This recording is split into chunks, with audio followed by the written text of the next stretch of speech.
I just went to bed one night, totally normal, and I woke up and I was paralyzed in the morning.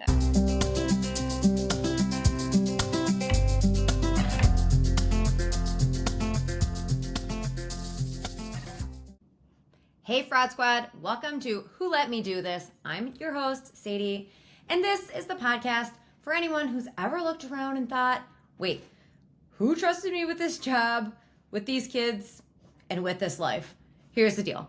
I'm not here to hand you the perfect 5-step plan to get your life together. I'm here to share the chaos, the fails, the small wins, and the oh my God, same moments of trying to be a working mom, a decent human, and occasionally a functioning adult. And because we are all out here winging it together, I'll also bring in actual experts to drop some wisdom and share tips that might make our lives easier, just a little. So if you're listening, congrats. You're officially a part of the Fraud Squad. That's our little community of imposters, hot messes, and overachievers who are all just faking it together.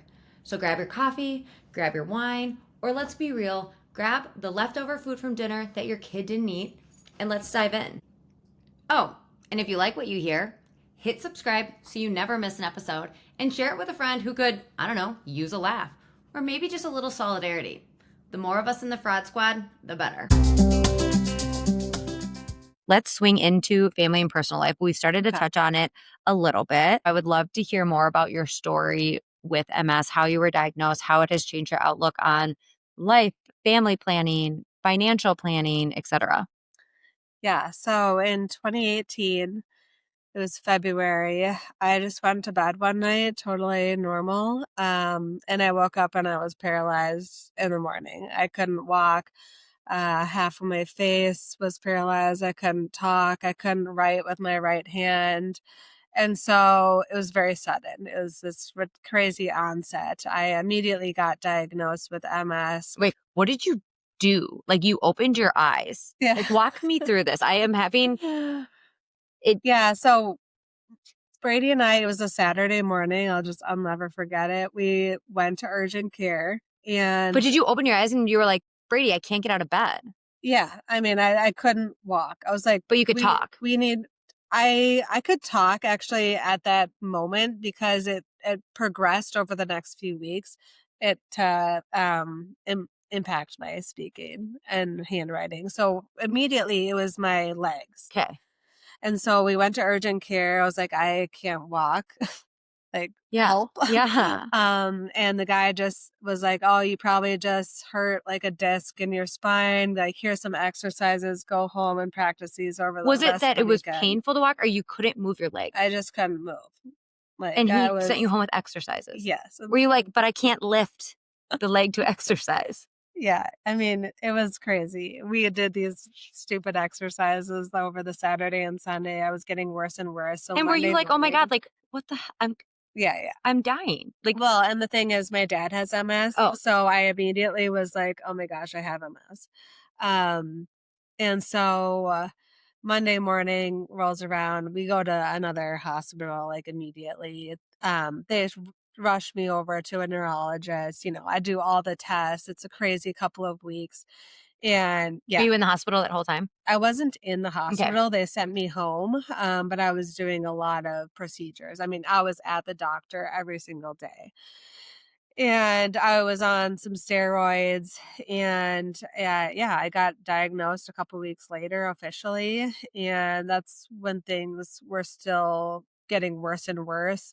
I was having a huge MS attack, which is where basically your immune system gets confused and starts attacking the good cells in your body, your nerves. And so anyways, over the next few weeks were just terrible. This was 4 months before my wedding.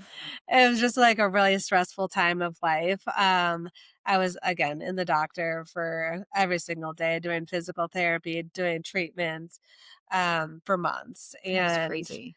I was trying to learn how to re-walk before my wedding day. So, I mean, I look back and laugh because that's like really all I can do. Yeah. It was like such a traumatic time, obviously. Okay, Yeah, I didn't realize your dad had MS. he does. Yeah. And how old was he when he was diagnosed? He was in his low 30s. So I was 26 at the time. But yeah, I was probably 4 years old when he was Okay, so you don't diagnosed. remember his process of being diagnosed. No, and they never really talked about it. He never had a super severe onset like I did. It wasn't super noticeable. And honestly, he's doing just fine today. He's not even on medication. And you wouldn't ever be able to tell that he has But MS. is MS hereditary? Not Okay, technically. it's one of those where it's like, but you share DNA with someone who's Yes, susceptible to it. So, exactly. So your chances are higher of okay. getting it. Oh my God. Okay, Yeah. so so scary, so stressful. You're a Yeah. normal, and I don't even want to use the word normal, but you feel like a normal 26-year-old, Yep. 26, right? Yeah. Number 26-year-old, and you're focused on paying off student loan debt, right? You're just like, get me out of this debt. And then you're planning a wedding, which it's so stressful and so Yes. expensive. Okay. And so then this happens, which is a life altering moment Mhm, mhm. because I think, anytime you have a health scare, especially when you're young and you feel like you went to bed feeling 100% healthy, Yeah. it's a big reset of Yeah. your priorities, your values, et cetera. And so now you're going to a wedding. You probably didn't care as much about like what your table numbers look like. You cared more about being able to walk down the aisle. Yeah, exactly. So talk to me a little bit about with that diagnosis. I know one thing you talk about on the Instagram account is medical bills. Yeah. And so part of the way we think about finances, right, is you're saving for a rainy day. Like the rainy day came. Oh, yeah. It came. It was pouring. And I was super thankful because I had short-term disability insurance at the Yes, time. everyone make sure you have short-term disability insurance. Yes. It's so I important. never thought I would use it, No one but does. I've already used it 3 times and now I'm 34 years old. Yeah. So I How do you was feel about long-term disability? I think it can make sense. A lot of times it's pretty cheap to I add know. on, so That's how I I am just do too. it. You had short-term disability, thank God. Yeah, so I was not working for the next 3 months leading up to my wedding. I wouldn't have been able to work anyways. I was doing appointments every single day.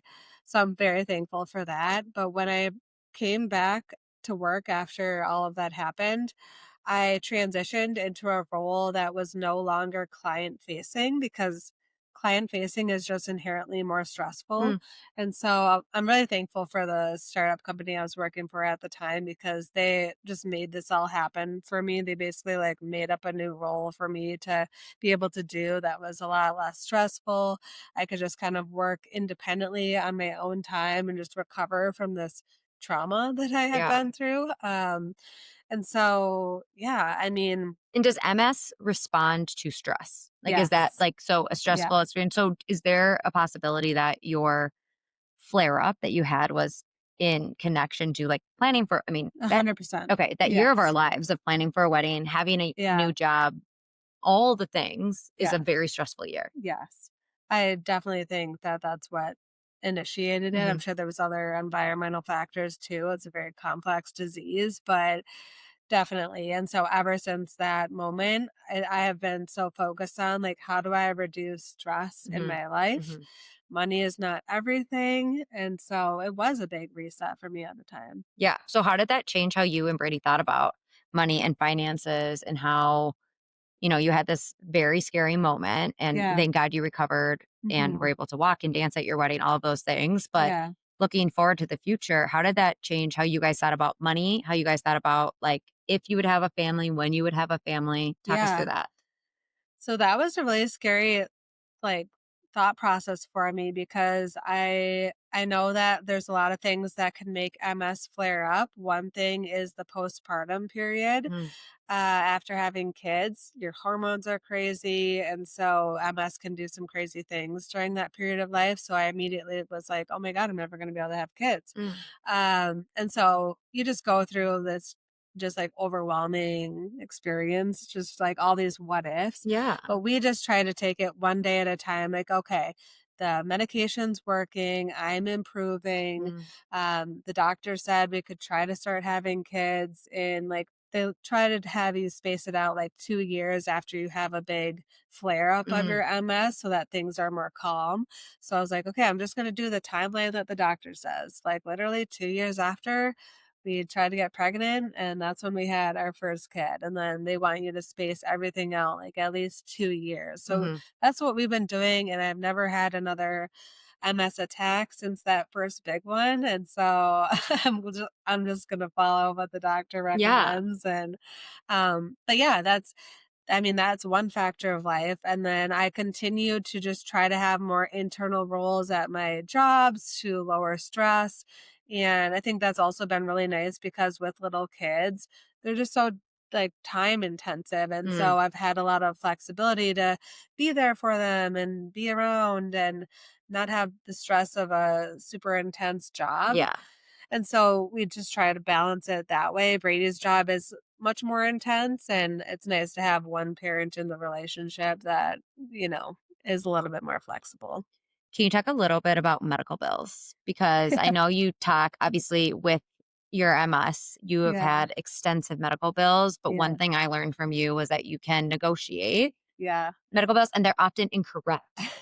Yeah, it's wild. There's a study that says 80% of medical bills are incorrect, and I can personally vouch for that. That Like, is insane. I have dealt with hundreds of thousands of dollars in medical bills in the last 7 years because of this, and I can verify that there are always inaccuracies, whether your procedure gets coded wrong, so all of a sudden it's like 5K more than it should be, or maybe you're in labor and delivery and they charge you for 3 nights instead of 2. Like, there's so many examples like that, I could go on and on. But they're almost always wrong. And That's so, like, you crazy. need to learn how to read a medical bill and then call them and negotiate and get it corrected because I guarantee you are overpaying if you're not doing that. And their negotiation course, it's like a whole module Okay, I was going to that ask if I the medical bills was focus on the on. negotiation board. Because I Yes, was going to say, I otherwise, I have an idea for you. yes. Because I think that's the other thing, too, is, I am very risk adverse when it comes to like medical things, Yeah. obviously. But for me, part of financial success is being in a position where I can bring my kids to the doctors without thinking twice about it. Yeah. They have a sniffle, something doesn't seem right. I get them into the pediatrician, amazing. But kids don't get sick between 8 and 4 p.m. No, Like they they don't don't. like that. They're like more, Yeah. my kids are more of like a 1:30 to 3:30 get sick and like Mhm. possibly need to go to the emergency room situation. Yeah. Or like I'll like be tracking a sickness. I'm like, oh, they're starting to seem a little, off, a little off, but don't need to go to the doctor. And it'll be like Sunday at 3 a.m. They spike a insane fever. And I'm like, oh, Yeah. of course, like the clinic isn't even open for like walk-in hours. Yeah. And I know for many families, it's so scary to say, oh my God, can I afford to bring my kid to the emergency room or Mhm. urgent care? And so I think that is a really empowering thing for people to know is one, you should be able to do the research beforehand when it comes to benefits and what is covered and what should you expect to pay, go in Yeah. educated, but also knowing that you don't just have to accept the bill that comes Yeah. and you should be educated enough to be able to say, oh my gosh, I thought I only had to pay $200 for an emergency room visit. And why am I getting this bill for 350? Mhm. Let's dig in a little bit more, make sure it was coded correctly, all those things, because you shouldn't have to overpay for something like that. Yeah. And honestly, a lot of medical bills go unpaid. And so, another way to negotiate your bills that I talked through in detail in the course is you can call them up and be like, hey, I have $1,000 right now. I know my bill is 2,000, but if I pay it today, will you just mark my bill as paid in full? And a lot of the time they will just say yes because a lot of the bills go unpaid completely. So they're like, okay, if this person's going to pay me something, I'm going to take that. You guys heard it here, folks. Okay. No, we're not trying for you to game the system, but we all know we're not going to get into like a big pharma, big healthcare discussion, but we all know that we are all looking for ways to save money. Yeah. Uh, I'm sure so many people listening have had the situation, especially if they've had a baby where you have your ibuprofen, Advil, Yeah. your every 4 hours or whatever it is. And then you see your bill and it's like ibuprofen is like $300. And I'm like, the amount of Uh-huh. bottles of ibuprofen I could have. And it's, of course, like I got really good care when I was in the hospital with having the babies and whatever. But so Yeah. you heard it here. Make sure you are looking at your medical bills, you're educating. If you want more information and you don't know how you would Yeah. even begin to do that, please go to Hannah's Instagram page. Okay, so you guys decided to have children. Yeah. Uh, you were still working full time? Yeah. Okay. And really, it sounds like the timing of when you had kids had to do with your flare up and really Yeah. working closely with your doctors. Mhm. Did you do anything while preparing to have kids or while you were pregnant financially to prepare for that part of your life? Yeah, I mean, we wanted to make sure that we had a big enough emergency fund. In our weekly money dates, we started modeling out, what is childcare going to cost? What do we want to do for childcare in those first few years? It was COVID, it was 2020. Daycare was really iffy, not really an option at that time with everything getting Yeah. closed down. So we knew that we were going to both take our leaves and kind of stagger them to get the most juice out of it. And then we were in a position to hire a nanny to come during those COVID years Yep. for about, I think she came for about a year or a year and a half. And then we transitioned to daycare. But part of the big plan when we're having kids is how are we going to pay for Mhm. childcare? What is that going to look like in our budget? Mhm. What will need to change? How could we be? I've never somebody that wants to like nickel and dime myself or cut expenses. Yeah. That's not fun. And Yeah. so we more so we're like, how do we make more money? Yeah. How do we Well, increase because our they say, income? right, there's two options. You like to be fiscally free or responsible. You either can lower expenses or you can increase Yeah. your money. And it has to do with your values. Yeah. And like Mhm. what like you said, like if some people are like, I don't care, I don't need to go to Starbucks and like they're gonna cut that expense out and that gives them a little more breathing room to do a savings account, whatever.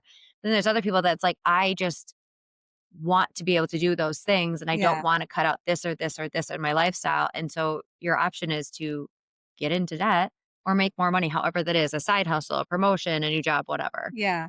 And so, I mean, I was working on my side hustle, which was financially engaged at the time. I was also very diligent about working on getting promoted Hmm. almost every single year and being very proactive about those conversations and a squeaky wheel to Hmm. make that happen. I think that that's not talked about enough, and Hmm. that's also a piece of the negotiation course is not only negotiating bills, but negotiating your compensation and how Yes. you can't just waltz into your boss's office the day before the new comp gets released and ask for a raise. Like, no, this is a months in advance Hmm. conversation that's ongoing where you're proving your value. And it's not tricky once you learn the ways to do this, but Hmm. you got to be doing that if you want to be noticed and recognized at work. Yeah. And come with data, right? Like you Yeah, should understand one, what value do you bring to the company you work for and the job that you're doing, but also what's your market value? And I yeah, think that is a big, exactly. when I was doing a ton of career coaching, that was a big thing that people have so little awareness of what could they be making elsewhere. Yep. And there it doesn't I would never tell someone just to go out and find the job they could make the most money in because there's so much more of work-life balance, the culture of the company, Yeah, the opportunity, what your growth will look like, what you'll learn in that role. But it's super important to be able to understand if you went X place, this is what you would be making. And are you being compensated fairly yeah, for the package that you're working with? And it might mean you're willing to take a little bit less money because you get to work from home. yeah. And that's okay. That's Mhm, a passions, values, and skills thing. mhm. But it is really important that you can come to a boss and say, listen, I've hit all these deadlines. I've generated this much GMB. I've done X, Y, and Z. I know that the market rate for my job is 150K. I'm getting paid 120. Yeah, Like what can we do here? Or like this is what my pay band is. So 1,000%, I think, especially for women, mhm. because women are so less likely to have that conversation. It's like it feels like it's in us that we can't ask for more. We can't ask Yeah, for money. It looks greedy or mm, selfish but when I interviewed Lee, one of her best pieces of advice for business owners or just people in general, especially women, is if you're not being told no, you're not asking for enough. yeah. That's great advice. And it's hard because it feels like rejection, but really like the other thing that I think people forget is that of course everyone wants to make good money, but your boss isn't at home thinking, huh, I bet Hannah would like to make a lot more money. Sometimes you have to Yeah, be yeah, really explicit with people yeah. around like, what do you want? Like, do you want to get to the next level? Do you want to be on a bigger project? Do you want more Mhm. exact experience? Do you want a higher salary or a bigger bonus? Like, I think people make these assumptions that everyone has the same goals and values when it comes to their career. Yeah, And that's so far from the truth. yeah. And I mean, every single week of my corporate career, like every Friday afternoon, I would write down in my little spreadsheet what were the tasks that I worked on? Mhm. What was the value of Mhm. those tasks to the company? And it's not always going to be, oh, like brought in 100K in revenue for the Yeah. company or cut the expenses by XYZ. Sometimes your role may be like, well, I improved employee morale because of XYZ Mhm. program, or I made this process more efficient. Like Mhm. there's all these ways that you're creating value. And once you get strategic about identifying those, it's so much easier to have the conversation with your boss. Like, this is all the value I'm creating. Yep. Like, this is why I should be paid more. And it's hard for them to argue with the Mhm. facts. Mhm. Totally. And or if they are pushing back, then it's really a great opportunity to say, what would success look like for you? What could Yes. have happened differently? What do you still need to see from me so that you can make sure you're coming with the right information or going out and doing the right thing? So then again, it's like you were just both working off black and white facts. Yeah. Okay, one thing you said was about you and Brady really focus on having your rainy day fun. Yeah. What is your guideline for what someone's rainy day fun should look like?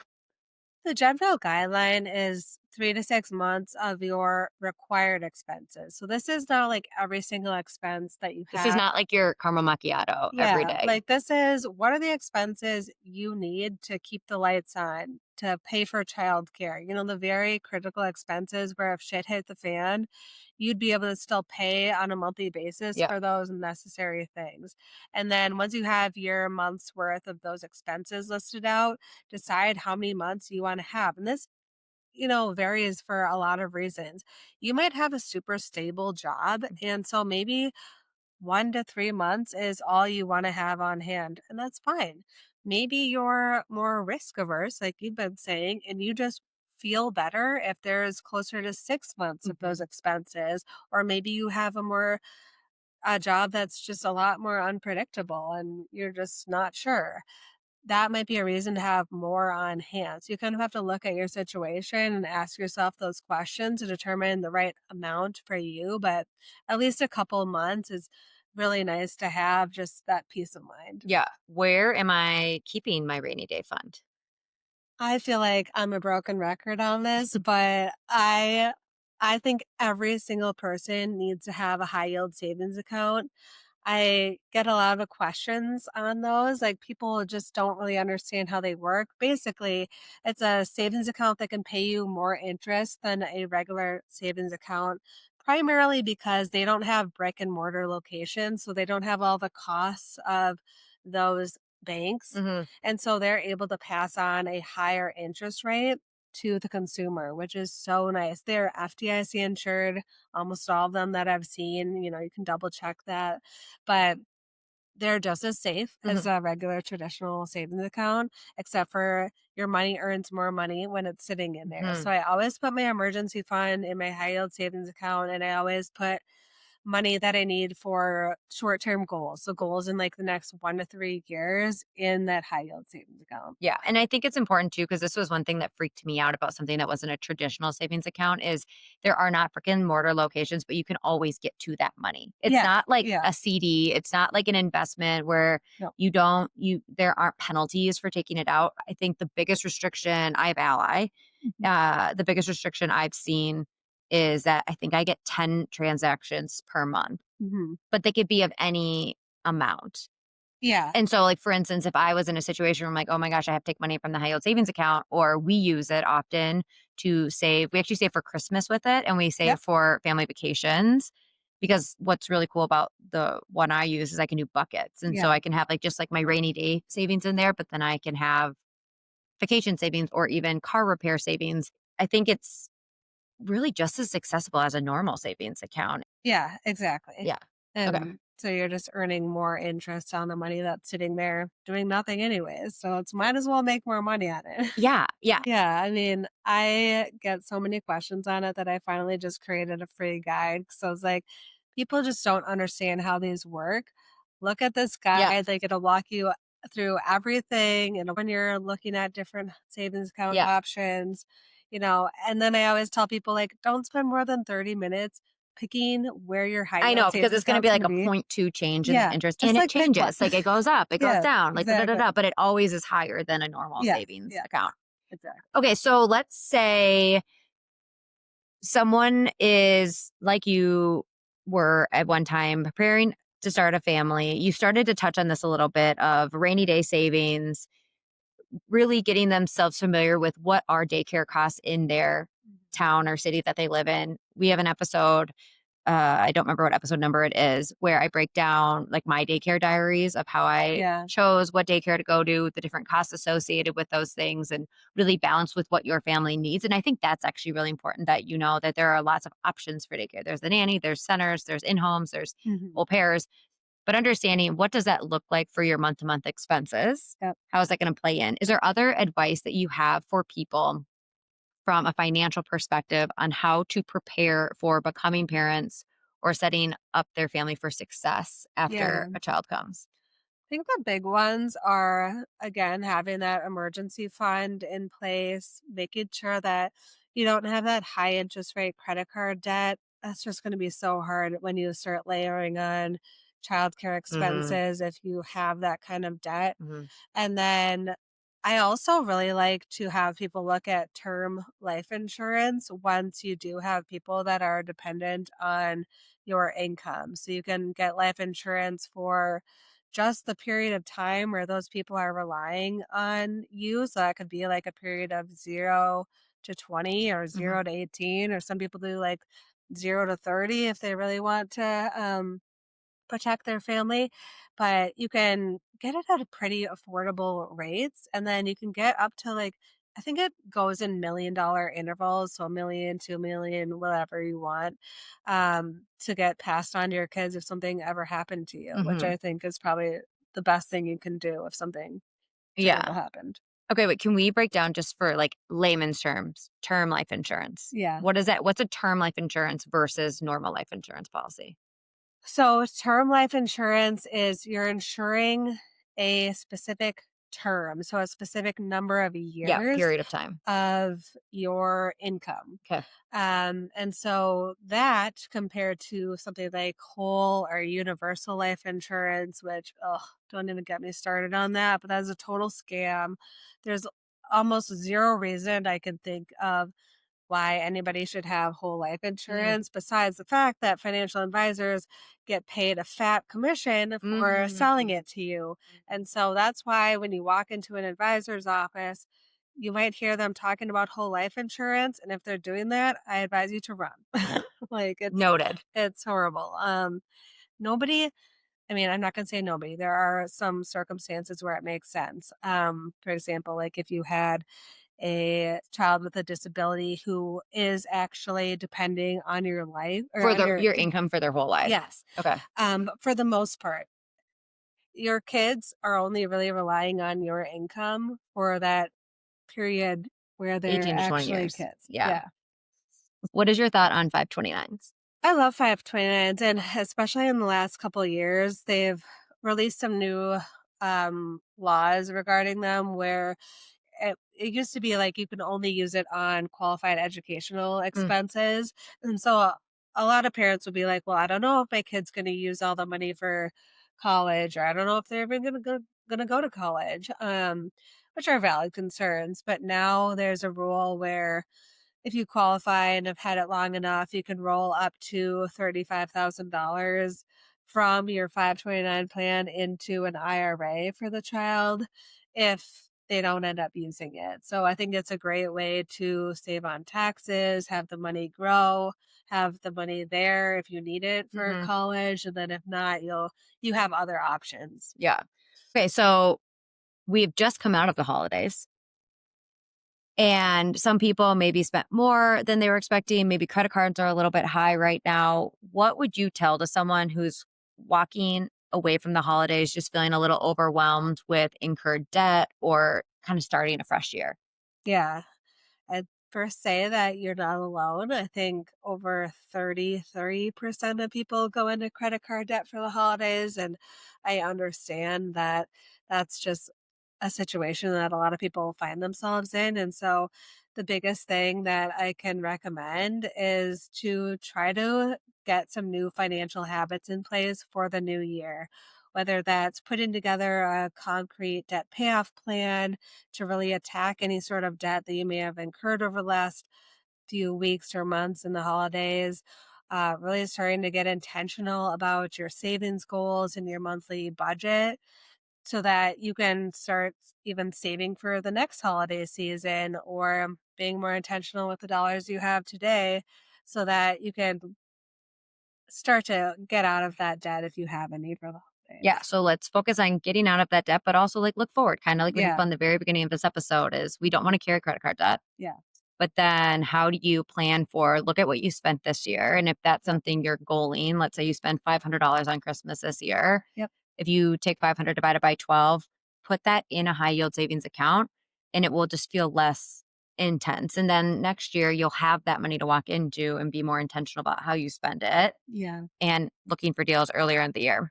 Okay, amazing. So we have talked about so much amazing, just fruitful tips and tricks of how people can continue their financial journey or even start their financial journey. Yeah. I am thinking about the listener that is like, oh my God, this was so interesting, but I'm overwhelmed. I don't even Okay. know where to Yeah. start. And maybe let's assume someone has done nothing.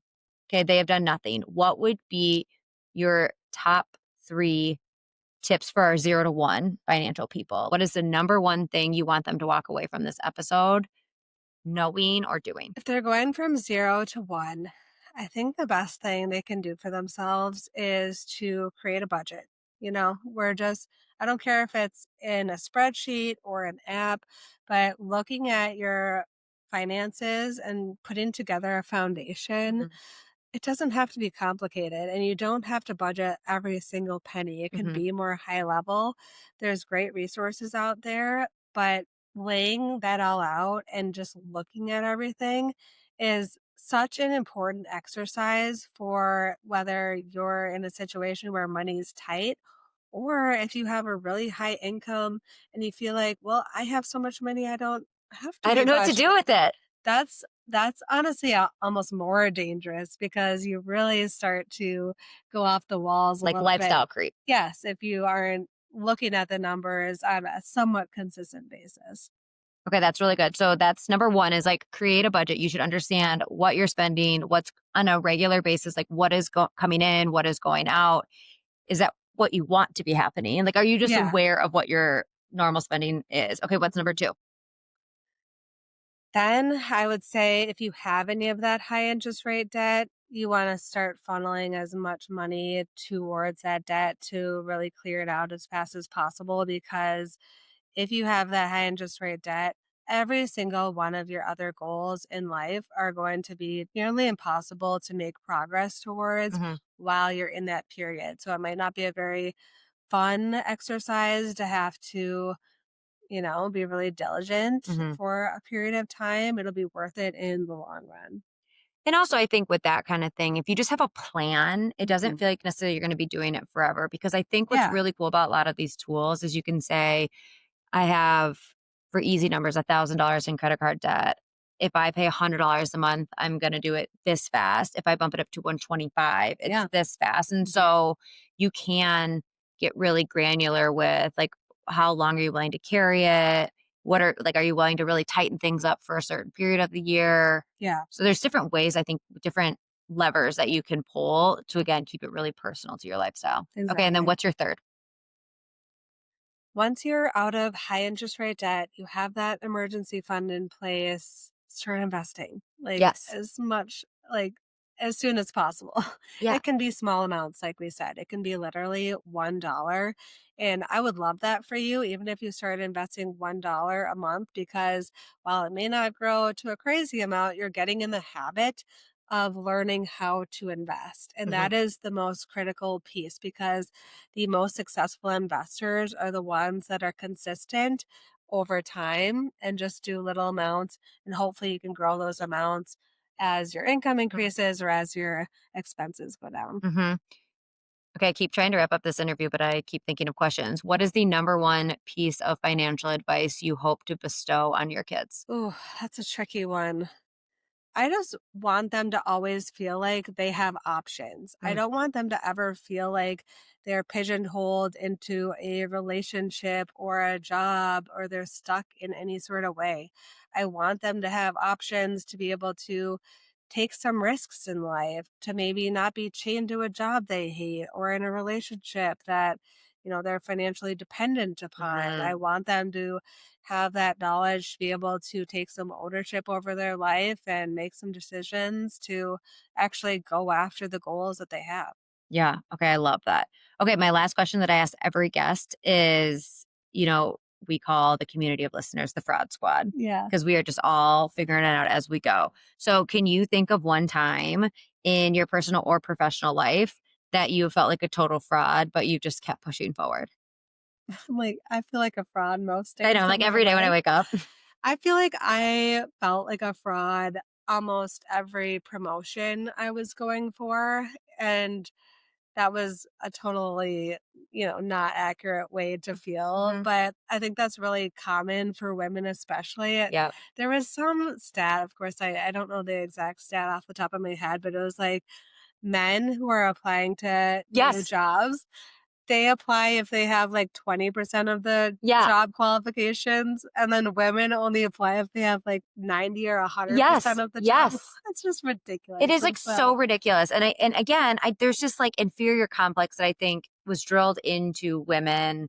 I only can speak of being a '90s baby, but yeah, right, like, that is you can work, but you're lucky to work, kind of, where it's not I don't believe in that, that's not how I want my kids to be raised either, and I yeah, think that's a really good reminder for people's careers, and I also love I don't know if it's a quote or just, like, a philosophy of every job someone has is the biggest job they ever had. It's the first time doing that job. And so you yeah, look at someone who is a director, senior director, a VP, and you're like, oh my gosh, they must have it all together. They're like, no, I've never done this job before. They're freaking yeah, out. And I think as we've hit certain parts of our career, like, first of all, you're a business owner, a very successful business owner. And I know, many people when they look at business owners, they're like, oh, I could never be a business owner. And it's like, but you actually just are. And yeah. like I'm you're doing just really well. figuring it Or out every day. yeah, or people are like, "Wow, I don't know how you have 3" people always say to me like, "I don't know how you're doing it with 3 kids." And I'm like, "I don't know either. I Yeah, just am." yeah, Like, I'm